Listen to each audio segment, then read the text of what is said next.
সহকর্মী রিয়াজ সেজান যুক্ত হয়েছেন এই মুহূর্তে আমাদের সাথে।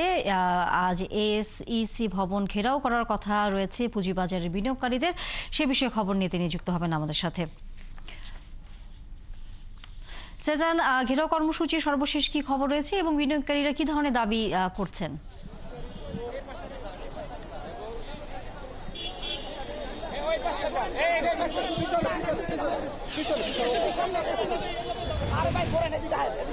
জি ধন্যবাদ। আসলে গত বেশ কিছুদিন ধরে টানা পুঁজিবাজারে একটি ব্যাপক দরপতন হয়েছে এবং বেশ কিছু সিদ্ধান্ত নিয়ে বিনিয়োগকারীদের এই আপত্তি রয়েছে। বিশেষ করে পুঁজিবাজারের পরপর বিভিন্ন সিদ্ধান্ত পুঁজিবাজারকে নাকি নেতিবাচক একটি অবস্থার মধ্যে নিয়ে গেছে, এটি বলছেন বিনিয়োগকারীরা। এবং আজকে বিএসইসির যে অফিস সেটির সামনে তারা রয়েছেন এবং তারা নানা ধরনের স্লোগান দিচ্ছেন।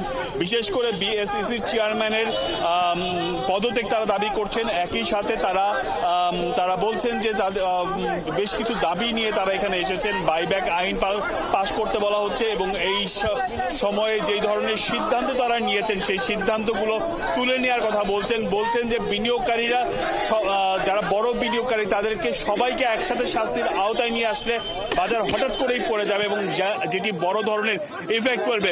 আমরা একজন বিনিয়োগকারীর সাথে কথা বলার চেষ্টা করছি যে কি আসলে দাবি আপনাদের এখানে। ভাই, দীর্ঘ 17 বছর স্বৈরাচার আওয়ামী লীগ সরকারের কারণে পুঁজিবাজার লুণ্ঠন করছে, নানানভাবে লুণ্ঠিত হয়েছে। এখন মাকসুদ সাহেব এসে সেই একই স্বৈরাচারের মতন কাজ করছে। তা পুঁজিবাজার সে একের পর এক ভুল সিদ্ধান্ত দিচ্ছে, আর তার কারণে বিনিয়োগকারী আজকে মাঠে পথে বসে গেছে। বিনিয়োগকারী নিশ্চয় থেকে পদত্যাগ চাই, এখান থেকে যাবো না। সিদ্ধান্ত উনি যে আগের কমিশন আপনার জেড ক্যাটাগরি নিয়ে বলছে যে যারা ডিভিডেন্ড দিবে না এবং এজিএম করবে না তারা অটো ফর্মালি জেডে চলে যাবে, কিন্তু উনি এসে 28টা কোম্পানি জেডে দেওয়ার পরে মার্কেট অনেক ক্ষতিগ্রস্ত হয়েছে। মার্কেট থেকে 10,000 কোটি টাকা যারা জেডে যাওয়ার কথা তারা তো জেডে যাবেই না, যাবে। এটা তো অটো আগের কমিশন সিদ্ধান্ত নিয়েছে, উনি আবার নতুন করে সিদ্ধান্ত দিয়ে 28টা কোম্পানি জেডে পাঠালো, এই জন্য মার্কেট খারাপ হয়েছে। আমরা মাকসুদের পদত্যাগ চাই। ফিরবো আবারও সহকর্মী রিয়াজ সেজানের কাছে।